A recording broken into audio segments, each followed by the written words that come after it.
Hi, thank you for joining us. This is Stem Cell Therapy for Autism. I'm Marty Kelly, and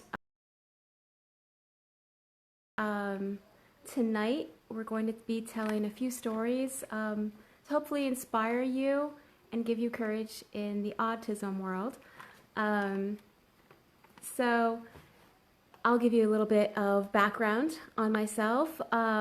My son was 8 years old when we first started stem cells for him. He was severely autistic and he had a really low IQ.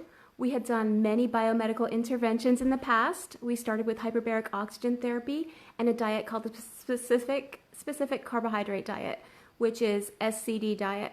So we had done lots of interventions. We went to doctors, which were back then called DAN doctors, which stood for Defeat Autism Now doctors.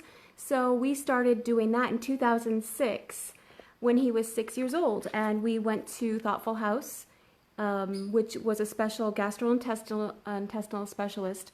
His name was Arthur Krigsman, and he scoped my son, Kenneth, and he also scoped all three of my children. And they all had what was diagnosed as gastrointestinal disorders.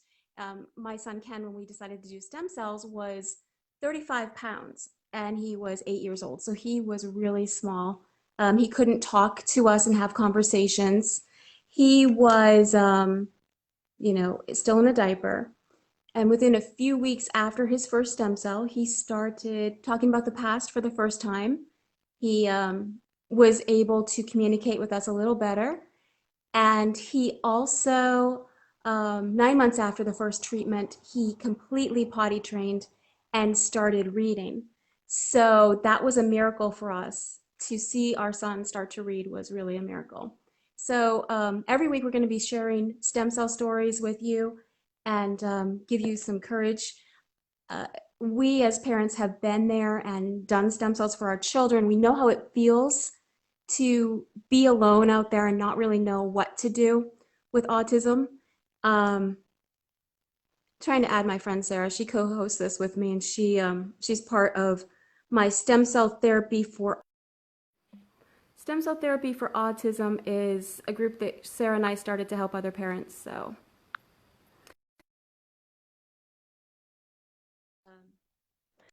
we'd like to do these lives together.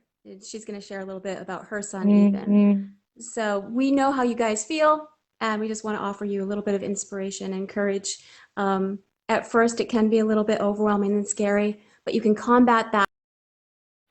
So let's see if I can get Sarah on. Here she comes.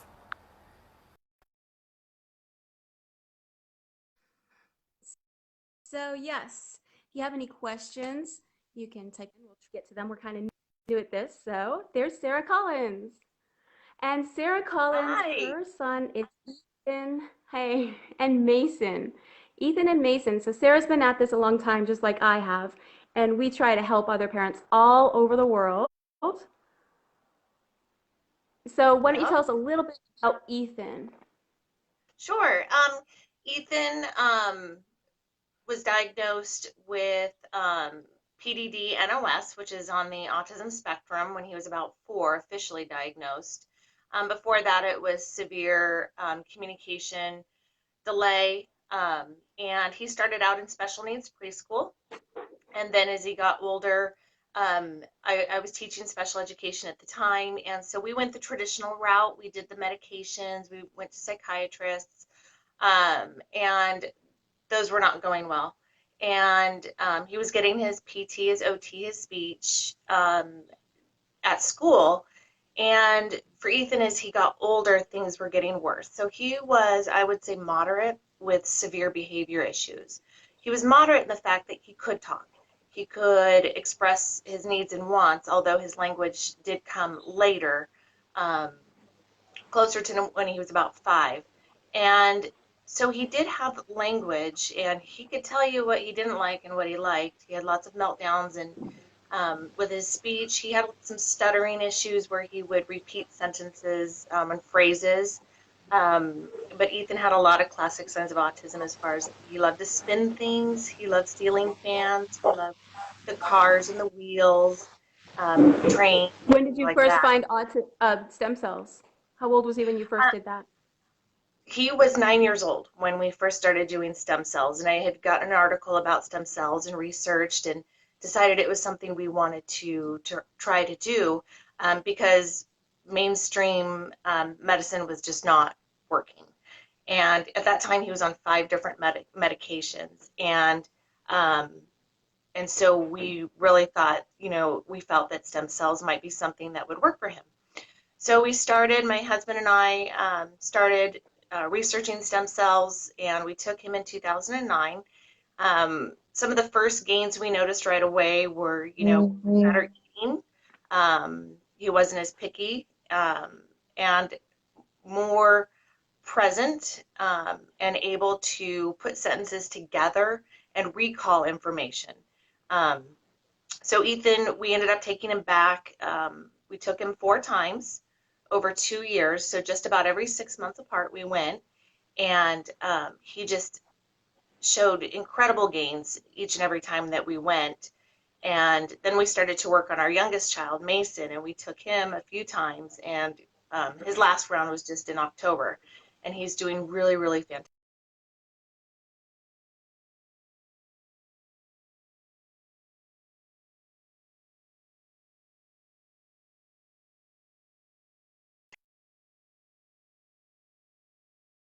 PhD. And so that's what we were looking to tackle. There you are. We're looking to tackle a lot of those symptoms. And so he's doing much better now. That's awesome. Yeah, so I mean, we have Sarah's full story. Hopefully, we'll get to share it here too. We've shared it in our private group, so that's interesting. And tonight, so we're gonna bring on a friend of ours that we met. That's really exciting. She's part of the Thinking Mom Revolution, which is really it's a big group of moms. I don't know. She'll explain more about it to you guys. So yeah, we'll talk to Sarah at the end. Yep. So, So yep, you guys are going to get and to then meet kick it off. Talia, and I'm going to let Marty do that. And I'll see you guys when everybody's done.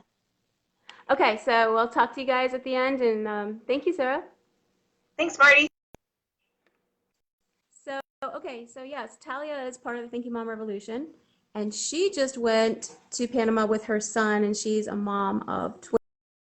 That it's kind of like I know probably 5 parents that have twins that did stem cells. Um, yeah, so Talia is a big opponent of this. Hey, I just wanted. Hi, Talia. Hi, Marty. How are you? Great. Why don't you tell me a little bit about Thinking Moms Revolution and when you started that? Oh gosh, woo, we're going back. Thinking Moms Revolution was a group of moms who met on Facebook who were in a homeopathy group together, and were doing homeopathy and decided to write a book. We each wrote a chapter, and created a blog and created a platform for ourselves. We're still together. There's a nonprofit called Team TMR. Anyone with a child of autism can apply for grants. The money goes directly to the family, um, up to $1,500, I believe most of the grants are. So teamtmr.org for that, and also thinkingmomsrevolution.com for the blog. From there, I created MAMA, which is Mothers Advocating Medical Marijuana for Autism, and we lobby for legislative change around the country. When we started that group, Amy Faywell and I started that group, there were no states that had autism as a qualifying condition. Now there are 6, and we've been directly involved with advocates in all 6 of those states at some point or another. Some of them have MAMA chapters, and some were just shared resources that we helped support in creating legislative change. So that's a little bit of what Wow, that's exciting. it can be. It can also be a big PETA. But yeah, I do love it. Um, okay, so you've been doing that with your son for a few years, the medical Yeah, we cannabis. started him on CBD back in 2014. My son was severely aggressive, and destructive, and had a lot of issues. homeopathy helped him, diet change helped, a lot of things helped. But when we introduced CBD oil with him, his aggression went down, I'd say about 60 to 70%. Like, it was a huge jump. So from Wow. 2014 until 2017, that was our main intervention. And then we started stem cells last November. We took him for his first round of stem cells in Panama. Okay, so that was in And I was November. right. And for me, that was a great trip because I was born and raised in Panama. So taking my kids home was a big deal. They'd never been. And I also, my sister and her daughter joined us as well. So the whole trip was a really big deal for my family. Wow. Okay, so you have a girl and a boy, and they're how old again? They are 13. They're 13, and so you started seeing changes with the stem cells. How did it start out for you? The first, you went in November. When did you? How was it the first month or 2 months? Well, the first, we saw almost immediately an increase in hyperactivity. It seemed like almost stimulatory in many ways, um, which I didn't take as a bad sign because I was like, okay, well, something's going on. But the first month, I'd say he was, um, more active and more hyper, and that was not necessarily a Really? good thing. Then that seemed to kind of calm down, and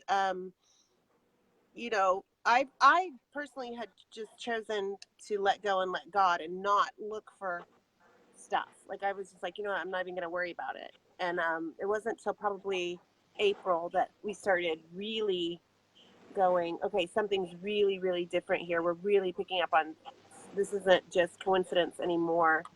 He was writing in cursive at school. He was Writing in saying cursive? things. Yeah, cursive writing was a big deal. He's pretty severely cognitively delayed, so he's operating, depending on what we're talking about, preschool to first grade level. Writing in Usually, cursive's like amazing. writing cursive is huge.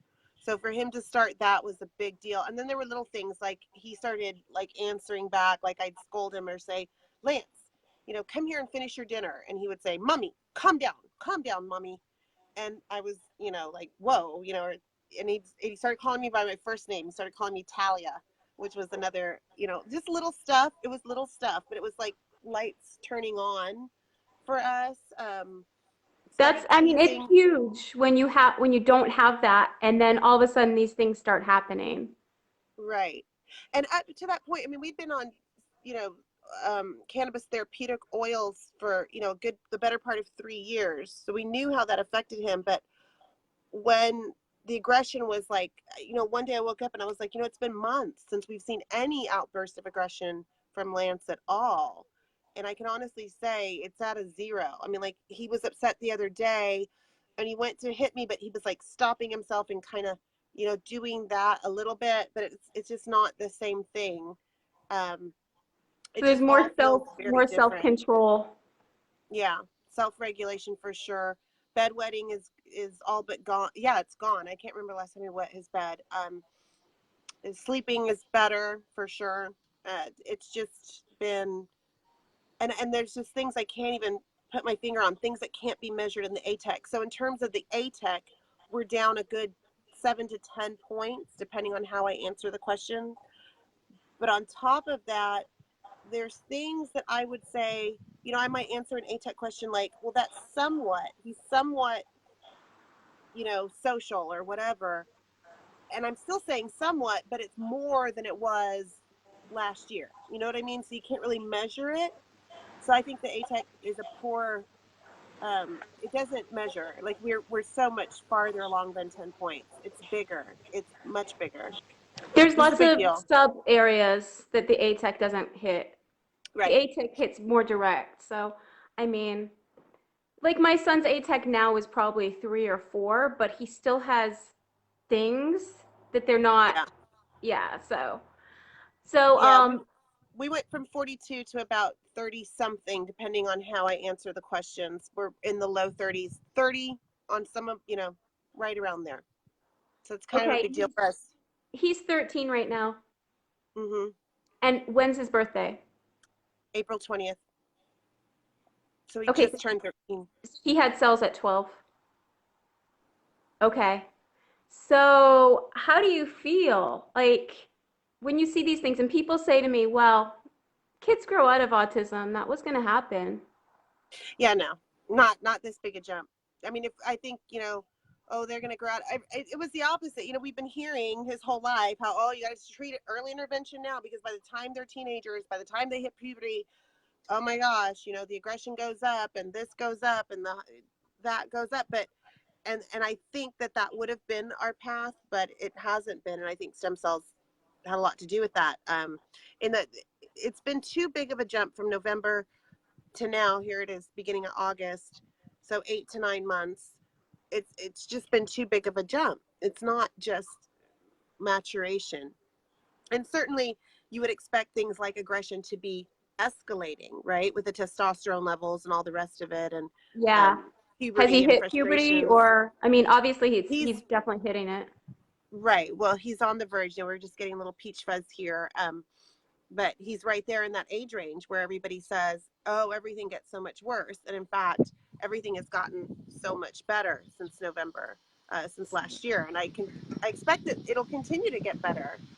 We're planning to go back maybe again this fall. I don't know yet exactly when, but sometime soon we're going back. So I'm Yeah. excited. Okay. I do want to So, touch on one thing though, because we part of our story, a big part of our story is CBD and cannabis, and I just want to say, if okay. anybody's considering stem cells, I would recommend stopping any CBD products, doing the stem cells, and then waiting a good 6 to 8 months before continuing on. There's a receptor that they believe. I'm talking to Nurse Jana from integratedholisticare.com. I recommend people talk to her about this if they're considering And where is she? using both. She's in Oregon. She's a cannabis nurse, integratedholisticare.com, and she you know has some ideas about this particular receptor and how cannabis might interfere with stem cells, or CBD might, not cannabis, because if somebody's on THC, legal states only, but if somebody's using THC, it's not the same. But with CBD specifically, it can block one of the receptors that we think is part of the whole stem cell thing. Okay, so The that's whole thing layman's is this. terms. When Hmm? you're spending $20,000, you can't be too careful. Right, Why not just be a little patient and, you know, right. take care of your investment? Yes. If you're doing CBD, stop the CBD, do your stem cells, come back to it 6 to 8 months. We've done that and it's been fabulous, and the CBD is working better than ever. So, that's That's my interesting. recommendation. If you have questions of any kind, please talk to Nurse Jana. She knows a lot about a lot of things. That would be my recommendation. Okay. Yeah. So that is fantastic. I mean, I always wanted to go the cannabis route as well, but I really haven't had to because he's just been doing so well with stem cells. How did you find out, like, what made you research? Did you do a lot of research before you did the stem cells? How many years did you spend? I watched a lot. I watched a lot of, I was familiar with your story, and I kept track of a few families. My friend Stephanie has gone back, 5 times. I watched her kid because I knew that kid personally. I knew that family personally. I knew if I were going to do stem cells, Panama would be my choice because that's where I'm from. For me, that was a no brainer. Going home, seeing family. Oh, I you're didn't from even have to think Panama. about, right. I was born and raised there. Okay. So, so for me, I knew if we were going to do stem cells, where we would go. I didn't know where the financing would come from, but I knew it would come. Like, I just had that knowing. And sure enough, when I got equity out of my house, I made some investments. They were good investments, and we had the money. And I knew that when the time was right, God would provide a way, and it would just all fall into place, and it did. And that's kind of how I live my life anyway. I'm a big believer in faith, and things working out the way that they should. um so yeah, I just allowed it to fall into place. I think a lot of times we get so caught up in researching and trying to make the right decision. There is no right decision. I think if you're following your instincts and your mama gut, and you're allowing God to lead you, or universe, whatever your higher spiritual power is, and you're trusting that, I don't think there is a wrong decision, because even if something doesn't work out, it takes you on your path to that next thing. And I think that's an important aspect of all of this. And I believe the cells, they're blank cells. I believe in the energy. You're going into that room with fear or doubts or worries and all that. I believe the cells pick up on that stuff too. Going in with faith, with knowing, with, for me, it was like, I know this money is money well spent. It's going to give me answers either way. Either it'll work for him or it won't, but either way, I can check this off my list. So I had no doubt, this is my next path, my next step. What do you say to parents that are just starting out and that are like, well, what should I do? I don't know. My son's autistic, my daughter's autistic, they're 2, 3 years old, and they're just like, my regular doctor says, oh no, stem cells won't work. I mean, what do you recommend for parents that are just scared with a desperate situation, their child's in diapers, can't talk, screaming, running around the house, hitting people? I really believe that a lot of times we get so caught up in that energy of like the putting out the fire that we quit listening to ourselves and to our instincts as parents. My recommendation is always, get on your knees, pray, meditate, whatever you need to do to center yourself and really listen to your gut. Look at your child, look at them, decide what is the first thing. Is it diet? Which doctor is it? So I think somewhere deep down, you're going to know what's resonating. You're going to know where it's called. Just have that faith in yourself, have that faith in the divine and the spiritual to be led. I don't know. I can't say stem cells, go do it right now. Would I have done it with Lance at 2 years old if I had the opportunity? Absolutely, I would. But I can't make that decision for any parent. So, yeah, I don't know. I mean, hey, we didn't have the opportunity. We found it when we found it, but we did, and at the right time. Like, I needed to go through everything I've been through with Lance to get me to this point, to even have this conversation, because I needed to have some of that darkness, to have those trials, to get me into my own authenticity. So I believe my path is exactly perfect for me.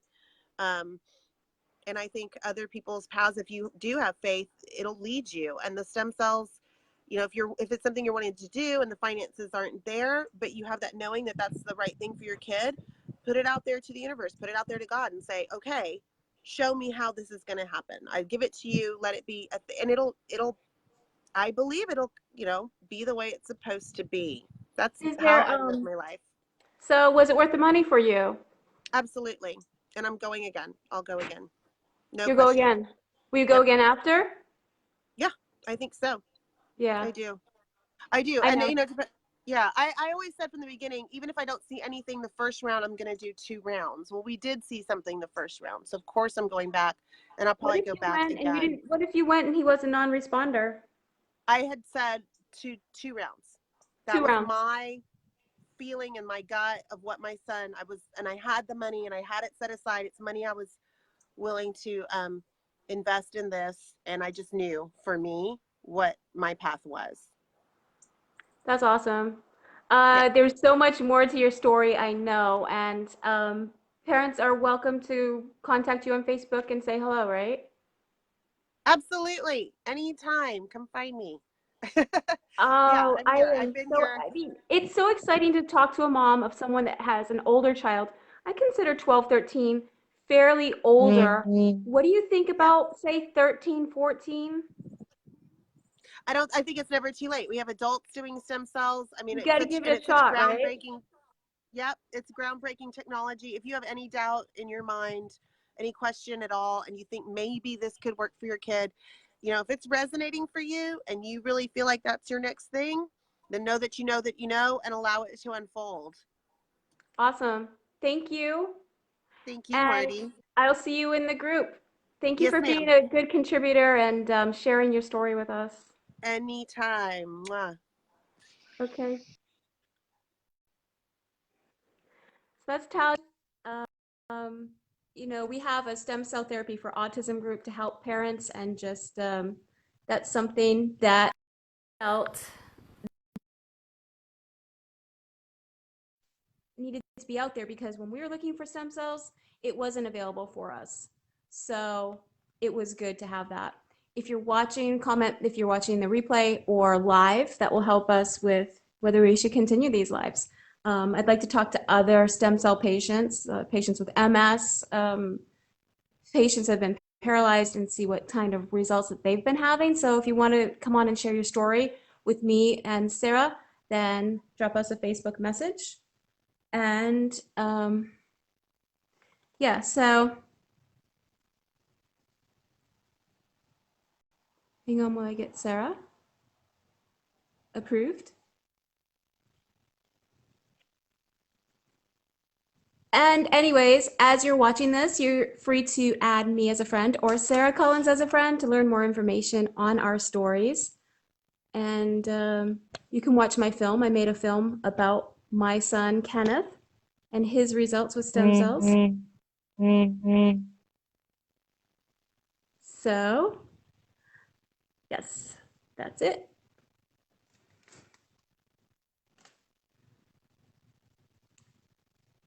Waiting for my friend Sarah to say goodnight. Where is she?